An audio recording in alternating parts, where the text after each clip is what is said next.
오늘 본문 말씀을 통하여 우리를 알면 백전불태라고 한 제목 같이 말씀 나눕니다. 여러분 이런 이야기 들어보셨죠? 지피지기 백전불태. 뭐 이게 백전백승이다, 백전불패다, 뭐 이런 표현도 하지만 손자병법에 나오는 이 모공편에 나오는 게 원문은 이렇게 되어 있습니다. 지피지기 백전불태. 이게 무슨 뜻입니까? 상대를 알고 나를 알면 100번을 싸워도 위태롭지 않다라고 하는 것이에요. 근데 오늘 영적으로 나오는 본문 말씀을 통해서 우리가 생각해 볼 것은 우리가 상대를 잘 알아야 돼요. 우리 영적인 싸움의 사탄이 우리 적수도 알아야 되고 세상도 알아야 되고. 근데 우리는 또 우리를 잘 알아야 됩니다. 제가 나를 잘 알아야 된다 이렇게 말하지 않고 우리를 잘 알아야 된다 이렇게 말씀드려요. 왜냐하면 오늘 이 본문 말씀의 2절에 보면 우리가 하나님의 뭐다? 교회다 이렇게 말씀하시잖아요. 그러니까 이거는 단순히 개인적으로 나 자신을 잘 아는 것보다 중요한 거는 우리가 누구냐, 우리가 어떤 사람들이냐라고 하는 거를 잘 알아야 된다는 거예요. 그러면 100번을 싸워도 위태롭지 않다라고 하는 것입니다. 여러분 이게 고린도전서를 우리가 묵상하면서 여러분들이 이 말씀을 오늘 말씀을 잘 기억하시면 좋겠어요. 왜냐하면 이게 정말 100번 싸우는 것 같은 일들이 이 성경 말씀에도 계속 기록되어 있습니다. 여러분 고린도전서는 사도 바울을 통해서 하나님께서 2차 전도여행 때 개척한 고린도 교회에 처음 주셨어요. 3차 전도여행을 다니면서 에베소에 있을 때 그 에베소에 오래 머물면서 고린도 소식을 듣게 됩니다. 고린도 교회. 근데 거기에 문제가 너무 많은 거예요. 이제 고린도전서를 쭉 묵상하시다 보면요. 얼마나 많은지 오늘 본문이나 다음에 보면 교회가 다 파가 갈려갖고 나는 게바다. 이게 베드로거든요. 나는 베드로 파다. 나는 아볼로 파다. 나는 바울 파다. 심지어는 나는 그리스도 파다. 내가 그리스도 파면 저 사람들은 그리스도파 아니라는 얘기예요. 이러면서 싸우는 거예요.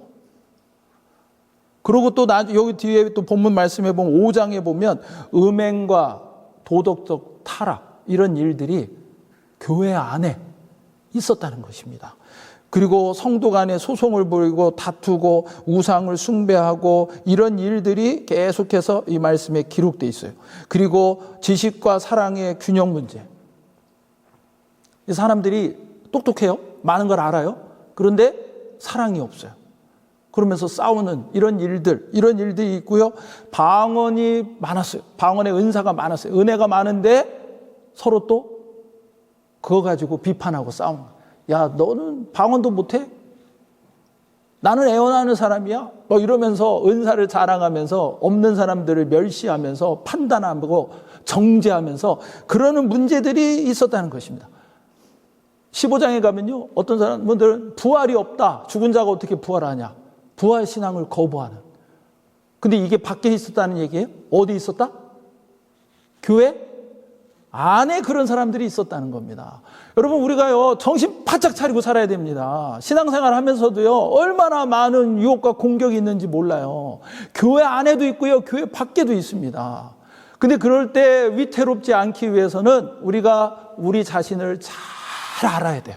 그래서 오늘 이 본문 말씀에는요 고린도전서를 그렇게 시작하면서 흔히 말해 인사말이라고 할 수 있겠지만 여기 포인트는 뭐냐면 하나님의 교회로서 우리가 누군지를 잘 알아야 된다는 것입니다. 우리가 어떤 사람들인지를 알아야 된다는 거예요. 그 정체성을 바로 알 때 이 수많은 문제들 가운데서도 우리는 위태롭지 않고 승리할 수 있다라고 하는 것입니다. 여러분 지금 이런 일들이 지금 제가 쭉 이야기했어요. 여러분 이제 고린도전서를 묵상하면 그런 일들이 계속 나와요. 여러분 근데 이게 고린도에만 있는 문제입니까? 지금 이런 제가 말씀드린 얘기들이 지금 현대 교회는 더 심각해요. 교회가요 분쟁이 이런 게 많습니다. 그래서 예배를 은혜롭게 드리고 교회에서도 회의를 하면 왜 이렇게 교회 회의를 하면서 싸우는지 몰라요.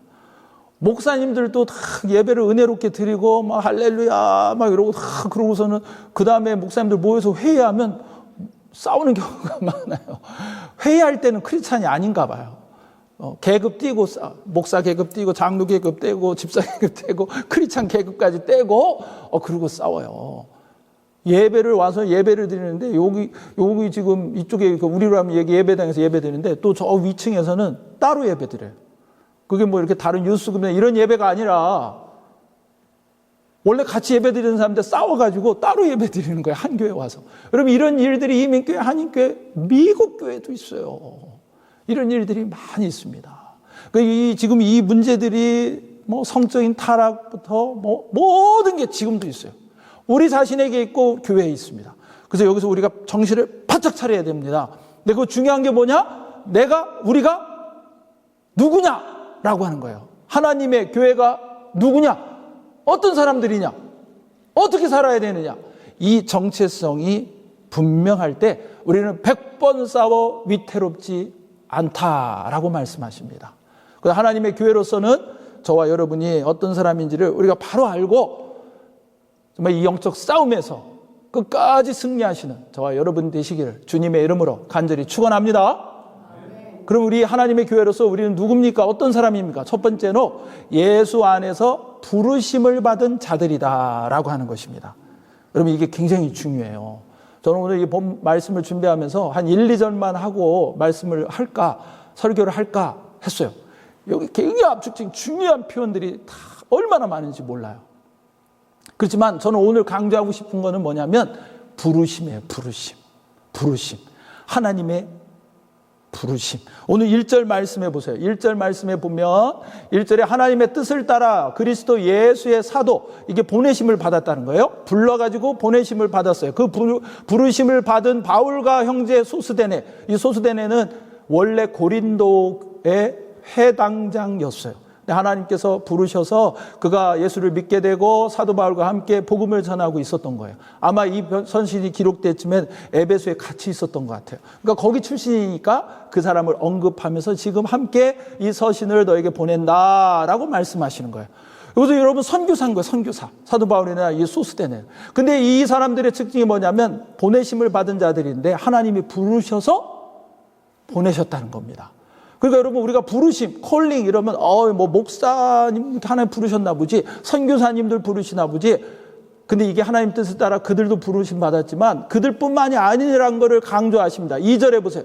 고린도에 있는 하나님의 교회 곧 그리스도 예수 안에서, 교회가 누구냐? 그리스도 예수 안에서 거룩하여지고 성도라 뭘 받았어요? 뭘 받았어요? 부르심을 받은 자들과 이렇게 말씀하세요. 그러니까 여러분 교회는 어떤 사람들이냐? 부르심을 받은 자래요. 이게 에클레시아라고 하는 교회라는 말 자체가 하나님께서 구별해서 부른 사람들을 가리키는 말입니다. 불러내서 모여지게 한 그 무리들, 사람들을 가리켜서 뭐라고 그래요? 에클레시아, 교회다라고 하는 것입니다. 그래서 그리스도 예수 안에서 거룩하여지고 성도, 하기오스라고 하는 건 거룩함으로 부르셨다는 거예요. 거룩함으로. 이게 성도라는 말이에요. 성도, 이게 한자로 보면 거룩한 사람들이다, 무리다. 그래서 성도예요. 세인트예요, 세인트. 그러니까 여러분이 우리는 하나님의 교회로서 우리가 예수 안에서 거룩함으로 부르심을 받은 자들이다라고 말씀하십니다. 여러분 우리가 이 정체성을 분명히 가지고 있어야 돼요. 여러분 하나님이 저와 여러분을 부르신 줄로 믿습니다. 근데 여러분 하나님이 저는 목사님은 목사로 부르셨지만 나는 별로 부르신 거 모르겠는데 아니에요. 여러분이 성도 믿는 사람으로 하나님의 자녀로 하나님께서 여러분을 부르셨어요. 그리고 여러분의 그 삶의 자리에서 거룩함으로 살도록 예수 안에서 우리를 부르신 거예요. 아멘? 그러니까 여러분의 가정의 삶을 살아가면서 어떤 때는 여러분 왜 하나님 나에게 이런 가정을 주셨습니까?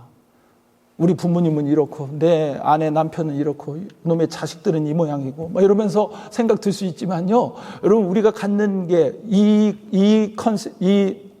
정체성을 분명히 가져야 돼요. 하나님께서 나를 거기에 거룩함으로 살도록 나를 어떻게 하셨다? 부르셨다는 것입니다. 그러니까 여러분들은 직장 생활하면서 나를 여기 돈도 힘들고 이민 생활 짜증나고 그냥 먹고 살라니까 그냥 죽겠네. 이게 아니라 거기에 하나님이 나를 어떻게 하셨다고? 거룩함으로 예수 안에 살도록 부르신 거예요. 가정에서 여러분들이 때로는 아프고 힘들지만 내 마음대로 안 되는 놈들 때문에, 자식 때문에, 와이프나 남편 때문에 힘들지만 여러분 거기에 예수 안에서 거룩함으로 살도록 주님께서 우리를 부르신 겁니다. 아멘? 여러분 교회도 마찬가지예요. 여러분 교회 목적이 이렇게 건물 자체가 아니에요. 교회 자체가 건물이 아니에요. 건물을 지키는 것도 아니에요. 무슨 많은 사람이 모여지는 것도 아니에요. 우리 교회가 성장하고 부흥하기를 원하고 더 많은 사역하기를 저도 간절히 기도하고 하나님이 하실 겁니다.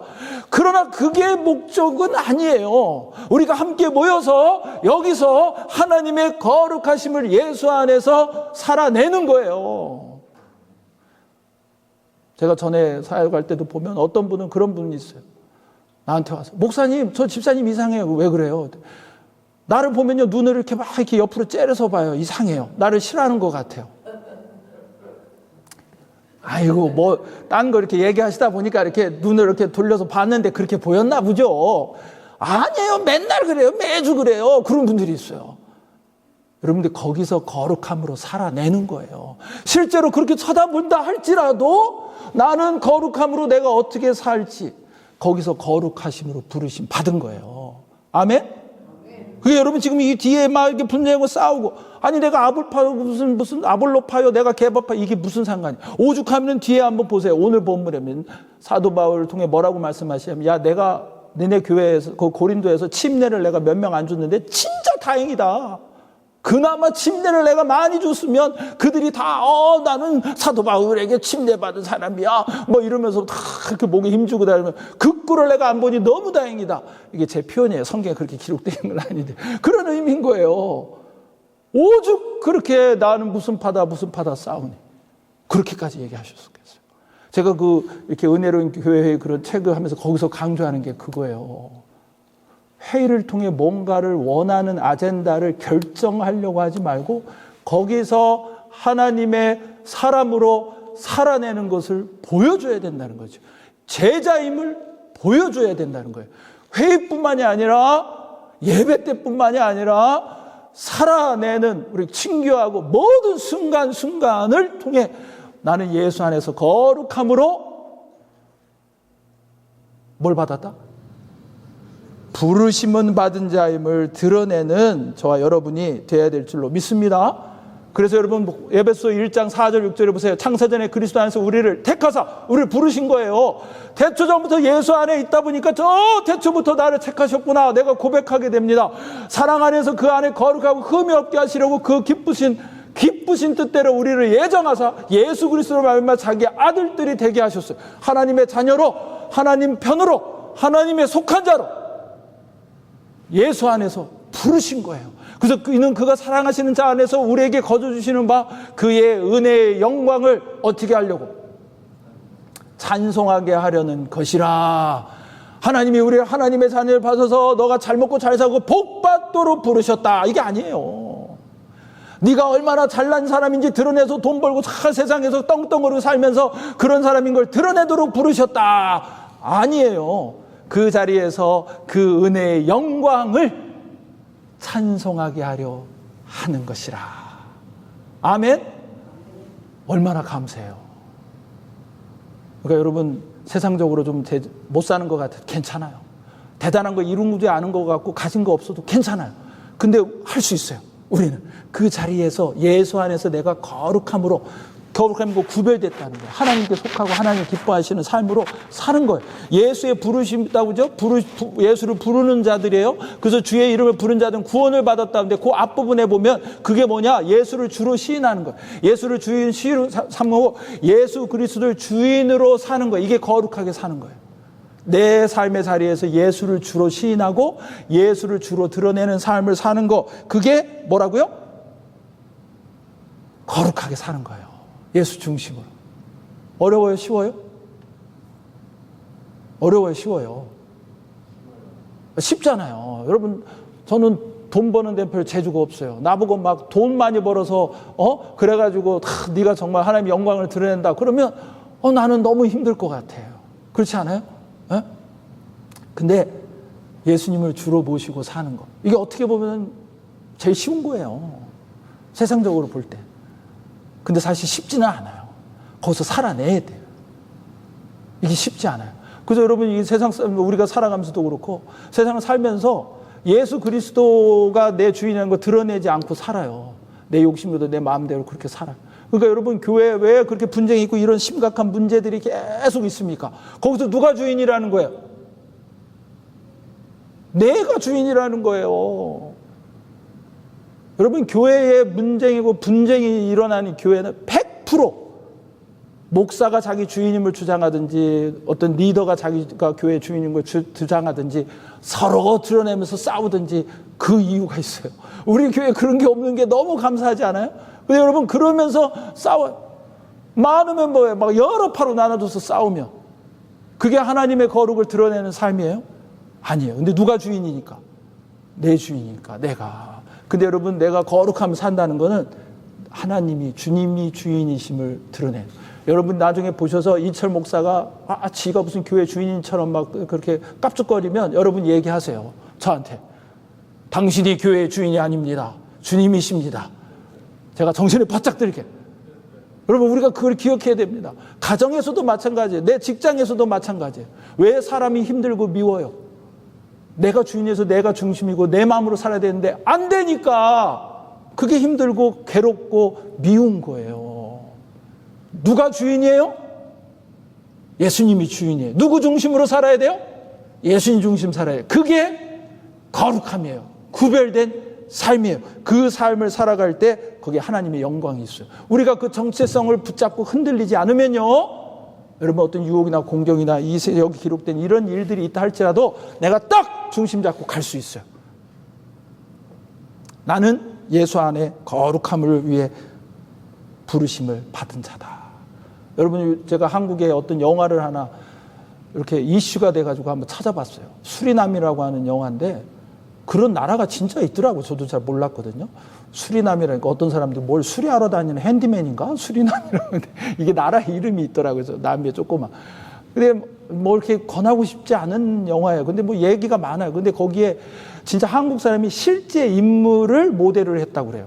한국에서 걸리 도망쳐가지고 거기서 범죄, 마약 유통시키는 큰 범죄 조직으로 발전을 시켜서 돈을 많이 벌고 뭐 그리고 나중에 이제 검거되고 했어요. 그래서 그 사람을 모델을 했다는 거예요. 근데 이슈가 된 건 뭐냐면 그 주인공이 목사. 거기다가 한인 교회를 세워놓고 목사예요.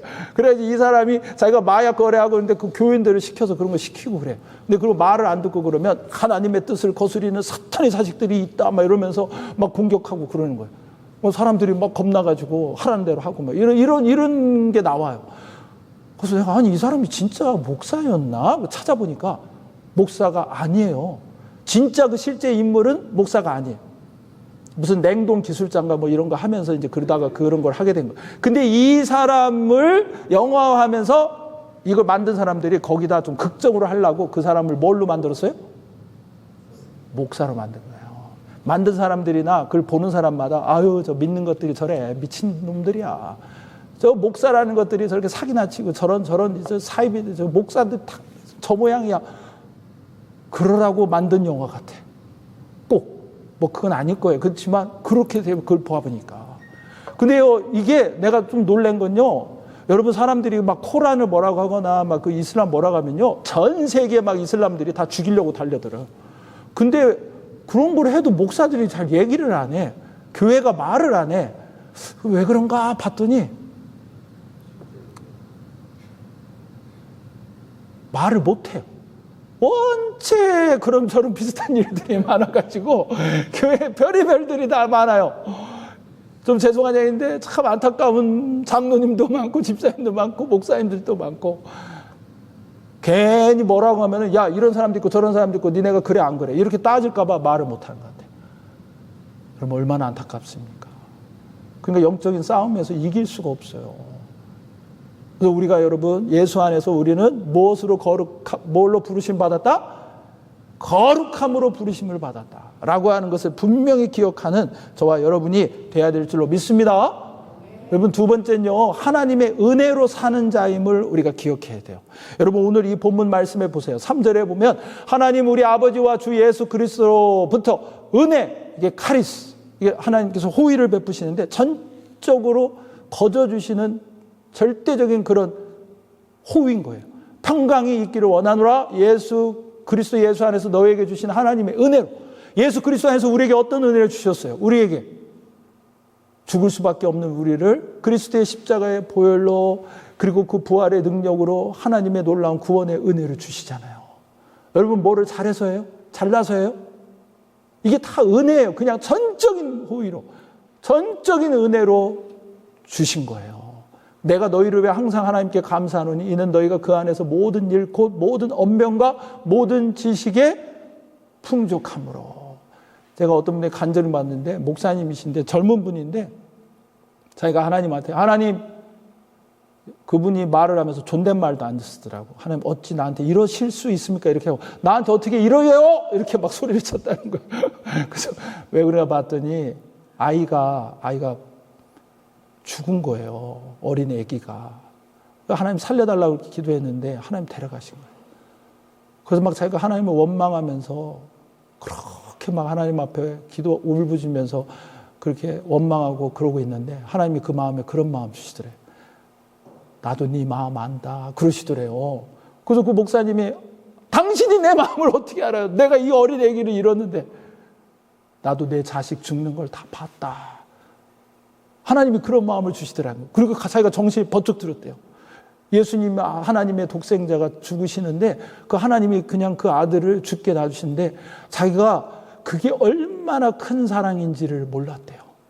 근데 자기 자식이 죽고 나서 그걸 보면서 감당할 수 없는 그 슬픔과 절망, 아픔 속에 하나님을 원망하며 울부짖는데 하나님이 내가 그 마음 안다 그러시는데 이 목사님 거기서 그냥 엎드려 울 수밖에 없었대요. 그리고 하나님의 그 사랑이 얼마나 큰지를 알았다는 거예요. 여러분, 예수님의 하나님을 통해서 하나님이 우리에게 주신 그 은혜가 그 은혜예요. 독생자 예수 그리스도를, 당신의 아들을 내어주셔서 죽기까지 우리를 사랑하신 은혜예요. 그리고 그 뒤에 나오는 모든 언변과 모든 지식의 풍요. 아까 말씀드렸죠. 아볼로도 이게 아주 유식한 목사님이에요, 우리라면. 그리고 사도 바울, 베드로, 거기 다 거쳐갔어요, 고린도교회. 근데 그들이 그러니까 막 배운 것도 많고 그 원래 동네 사람들이 똑똑한 사람들이에요. 그러니까 이 말도 잘해. 지식도 풍부해. 근데 나중에 제가 아까 말씀드렸죠. 그것 때문에 어떻게 된다고요? 싸워요. 그리고 그것 때문에 사랑이 없어요. 저 잘난 척 하는데 저거 아무것도 아니야. 내가 훨씬 잘났어. 이러면서 막 판단하고 정죄하고 이러면서 사랑이 없다고 그 문제가 생겨요. 여러분, 왜 그럴까? 제가 이 말씀을 쭉 보면서 사도 바울을 통해 이 주신 말씀을 쭉 문맥을 보세요.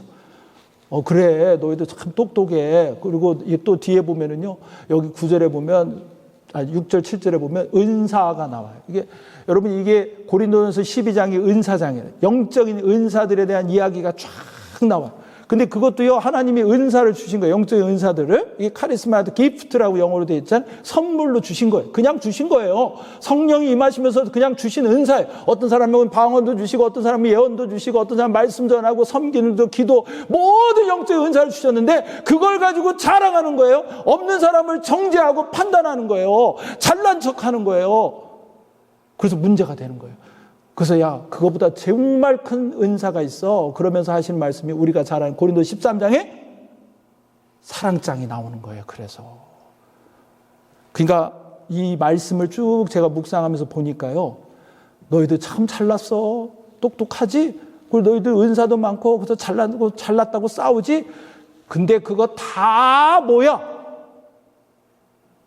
은혜야, 은혜. 하나님이 너에게 다 거저 주신 거야. 이렇게 말씀하고 계신 거예요. 여러분, 우리가 이 정체성을 딱 가져야 돼요. 여러분, 이게 믿는 사람들이나 하나님 일하는 사람들이 넘어질 때 어느 때냐? 은혜인 줄을 잊어버리면 넘어져요. 저는 제 처에게 항상 이야기하죠. 내가 참 당신 같은 와이프를 둬서 너무 하나님의 은혜가 감사하다 이렇게 말하면 좋은데 저는 반대로 항상 이렇게 참, 당신 같은 사람은 얼마나 큰 하나님의 은혜냐. 나 같은 남편을 만나서 사니.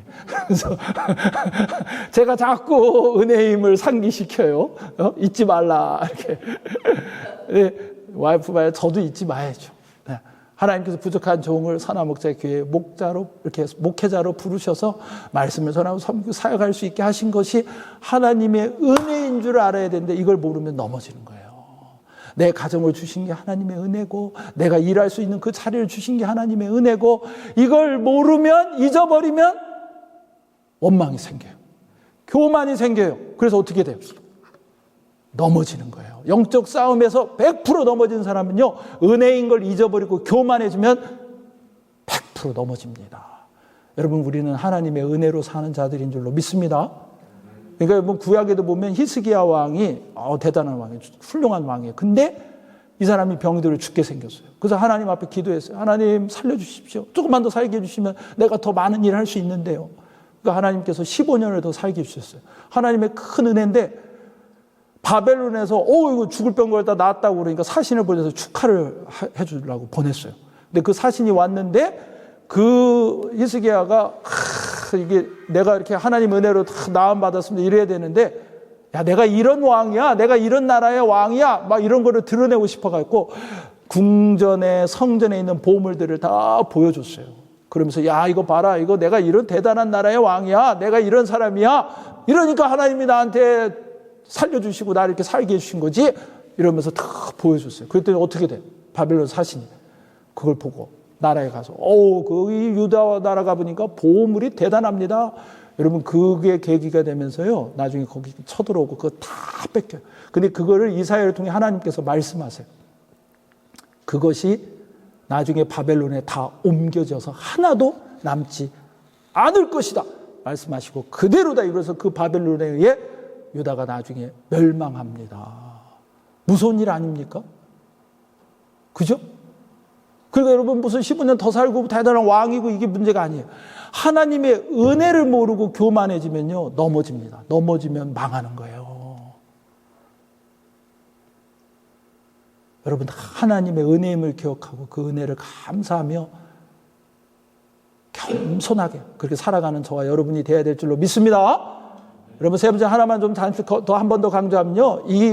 그러면 하나님이 우리를 부르셨고 이게 우리가 은혜로 살아가는데 어려운 일도 많고 고통도 있고 마음대로도 안 되고 기도해도 응답도 늦어지고 그런데 그게 다가 아니라는 거죠. 하나님께서는 우리에게 뭐라고 하시냐면 하나님 안에서 너희는 견고한 자들이다 말씀하세요. 그래서 여러분 이 본문 말씀에 보세요. 8절에 보니까 주께서 너희를 우리 주 예수 그리스도의 날에 책망할 것이 없는 자로 끝까지 견고하게 하시리라. 아멘. 이게 미래형으로 강조하시는 거예요. 이게 견고하게 하신다는 건 흔들리지 않게 분명하게 꽉 붙잡고 세우신다는 말씀이에요. 언제까지? 주님이 다시 오실 그날까지 그렇게 우리를 붙잡으신다는 거예요. 우리는 너희나카로 넘어지고 안 돼요. 근데 누가 나를 견고하게 하세요? 하나님이 하시는 거예요. 주님께서 하시는 거예요. 그리고 너희를 불러 그의 아들 예수 그리스도 우리 주와 더불어 교제하게 하시는 그렇게 주님 안에 우리를 부르신 그 분은 어떤 분이시냐? 하나님은 미쁘시도다. 페이스풀하시다. 성실하시고 분명히 그리고 변함이 없으신 믿을 만한 분이시다 라고 말씀하십니다. 그 미쁘신 하나님이 우리를 어떻게 견고하게 세우셔서 우리를 붙잡고 계십니다. 그러니까 여러분 두려워하지 마세요. 쫄지 마세요. 예? 어떤 문화에 와도 여러분 흔들리지 마세요. 하나님이 우리를 견고하게 하십니다. 아멘? 그래서 여러분 예수님이 말씀하셨잖아요. 어떤 사람들은 반석 위에 그 언덕 위에 집을 짓고 어떤 사람은 골짜기. 그게 쉬워요. 모래 위에 거다 집을 졌어요. 근데 처음에는 말라 있는 것 같지만 우게도 막 비가 확 내 창수가 홍수가 지면 그 모래 위에 골짜기에 지은 집들은 싹 쓸려 무너진다는 거죠. 근데 언덕 위에 그렇게 세운 집은 흔들리지 않아요. 견고합니다. 그게 하나님의 말씀이고 말씀 되신 주님이시고 하나님 위에 세워진 집은 견고합니다. 아멘? 근데 우리는 어디에 세워진 거예요? 하나님 말씀이에요. 주님 위에 세워진 집이에요. 그러니까 여러분 우리가 말씀 붙잡고 큐티하고 기도하고 주님 붙잡고 그 안에 서 있으면요 하나님께서 우리를 견고하게 하시리라 말씀하십니다. 여러분 우리를 견고하게 하시는 주님이신 줄 믿습니다. 여러분, 그런 사람들이에요. 우리를 불러서 하나님께서 너는 내 것이다 라고 말씀하시잖아요. 내가 너를 붙잡고 있다 말씀하시잖아요. 내가 세상 끝날까지 너와 항상 함께 있으리라 말씀하시잖아요. 여러분, 그 하나님이 나를 경고케 하시고 붙잡고 계십니다. 우리가 거룩함으로 주님 안에 부르심 받은 자 알고 그 주님 안에서 은혜로 주님 은혜 붙잡고 은혜 바라보고 살면 하나님이 우리를 경고케 하시고 끝까지 승리케 하시는 줄로 믿습니다. 여러분, 빌리그레엄 목사님 아시잖아요. 그죠? 이 빌리그레엄 목사님이 좀 돌아가셨어요. 돌아가셨는데 이분이 노스캐롤라이나 고향이시잖아요. 샬럿 그쪽이 고향이신데 거기서 이제 고향에 돌아오셔서 말년에 이렇게 지내시는데 말년 모습들이 이렇게 많이 드러나지 않았는데 그 이유가 뭐냐면 이분이 여러 가지 병이 있으셨어요. 그리고 파킨슨 병도 있으셨어요. 이 병이 어떤 병이냐면 이게 신경세포가 이게 제대로 작동이 안 되면서 점점점 손도 떨리고 행동도 느려지고 근육이 뻣뻣해지고 이게 몸을 잘 가누지도 못하고 그러시는 거예요. 이게 점점 심해지고 그러는 거예요. 근데 그런 병이 있으니까 사람들 가서 만나거나 이렇게도 못하고 그런 병에 그렇게 이제 고통스러워 하시면서 다른 여러 가지 병들을 겪으면서 그렇게 이분이 이제 말년에 이렇게 지내시니까 어떤 분이 오셔서 이분에게 그렇게 물으셨다고 그래요. 목사님, 아니 그렇게 충성스럽게 주님 섬기셨고 수많은 사람들을 구원시키고 하나님의 나라에도 크게 쓰임받은 분이신데 아니 왜 하나님은 목사님에게 이런 노년을 주도 이렇게 고통스럽게 하십니까? 하나님 원망스럽지 않으십니까? 그렇게 물으셨대요. 그랬더니 이 목사님 뭐라고 하시냐면 고통은 인간의 삶의 한 부분으로 누구에게나 찾아옵니다. 여러분, 창수가 나고 이런 고통이 없으면 좋지만 다 있는 거예요. 누구에게나. 아무리 하나님 나라를 섬기고 잘 신앙생활해도 옵니다. 중요한 것은 우리가 그것에 어떻게 대응하느냐 하는 것입니다. 분노와 냉소로 하나님을 원망할 것이냐, 하나님을 떠나고 교회를 떠날 것이냐, 아니면 끝까지 하나님을 신뢰하며 확신 가운데 하나님께로 더 가까이 나아갈 것이냐, 선택은 우리가 하는 것입니다. 저는 하나님을 끝까지 신뢰하며 하나님께로 더 가까이 나아갈 것을 선택합니다. 아멘? 아멘. 여러분, 그걸 선택하시고 하나님 안에 거하세요. 하나님이 우리를 견고하게 하시고 끝까지 붙잡으실 줄로 믿습니다. 아무리 고통이 있어도 아무리 창수가 나도 하나님의 붙잡으시면 우리가 그 부르심 가운데 나아갈 때 은혜로 우리가 사는 자를 기억하고 나아갈 때 우리를 붙잡으시고 경고케 하시는 하나님 안에서 우리는 끝까지 승리할 줄로 믿습니다. 여러분, 그렇게 끝까지 승리하시는 저와 여러분 되시기를 주님의 이름으로 간절히 축원합니다. 아멘. 오늘은 우리 이 찬양을 좀 먼저 한번 하고 우리 주부에는 다른 찬양이 있는데 이 말씀과 이 찬양이 참 잘 맞아요. 우리 전에도 한번 했었는데 하나님의 부르심 이 찬양을 한번 먼저 하고 우리가 말씀 좀 붙잡고 한번 더 기도하며 나아가겠습니다. 제가 가사를 먼저 한번 불러드리면 하나님의 부르심에는 후회하심이 없네. 여러분, 우리가 그 자리에 하나님 불러주신 거예요. 내가 이 자리에 선 것도 주의 부르심이라. 하나님의 부르심에는 결코 실수가 없네. 나를 부르신 하나님의 신실하심을 믿네. 우리 부르심을 기억하고 은혜로 사는 자임을 우리를 경고케 하시는 주님을 믿음으로 바라보며 우리 같이 한번 찬양합니다.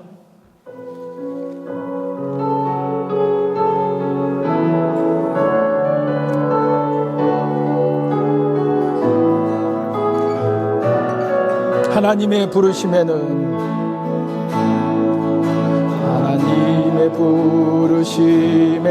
후회하심이 없네. 내가 이 자리에 선 것도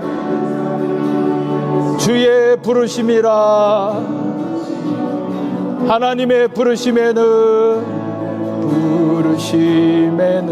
결코 실수가 없네. 나를 부르신 하나님의 신실하심을 믿네. 날 부르신 뜻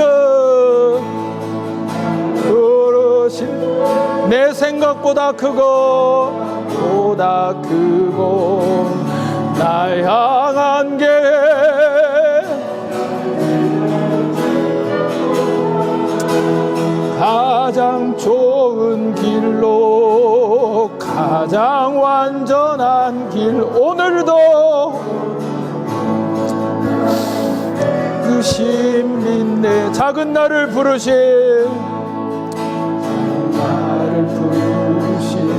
나는 알 수 없지만 오직 감사와 순종으로 주의 길을 가리라. 때론 내가 연약해져도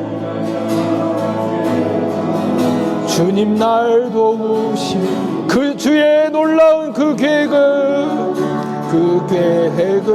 나는 믿으며 살리. 날 부르신 뜻 내 생각보다 크고 날 향한 계획 나의 지혜로 측량 못하나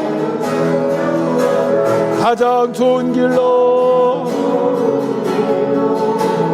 가장 안전한 길로 오늘로 나를 이끄시. 우리 믿음으로 날 부르신 뜻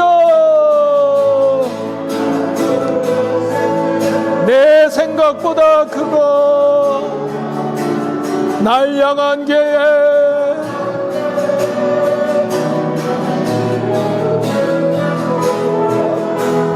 가장 좋은 길로 가장 완전한 길로 오늘도 날 이끄시. 우리 한 번 더 날 부르신 뜻 내 생각보다 크고 우리 가정으로 일터로 교회로 나를 부르신 하나님이십니다. 하나님의 은혜로 우리가 이 자리에 있는 줄로 믿습니다. 가장 좋은 길로 가장 완전한 길로 오늘도 날 이끄심 믿네. 아멘. 우리 이 시간 함께 좀 기도하며 나아갑니다. 여러분, 창수도 일죠. 고통도 있습니다. 그러나 그 자리가 하나님이 나를 부르신 자리입니다. 예수 안에서 성도로 거룩함으로 그 자리에 살도록 우리를 불러주셨습니다. 여러분, 상황이 어떻다 우리 믿는 사람들 핑계댈 수 있어요. 고통 부르짖을 수 있어요. 주님의 이름을 부르고 나가지만 우리가 붙잡아야 될 한 가지, 하나님이 나를 여기로 부르셨습니다. 하나님이 이 자리에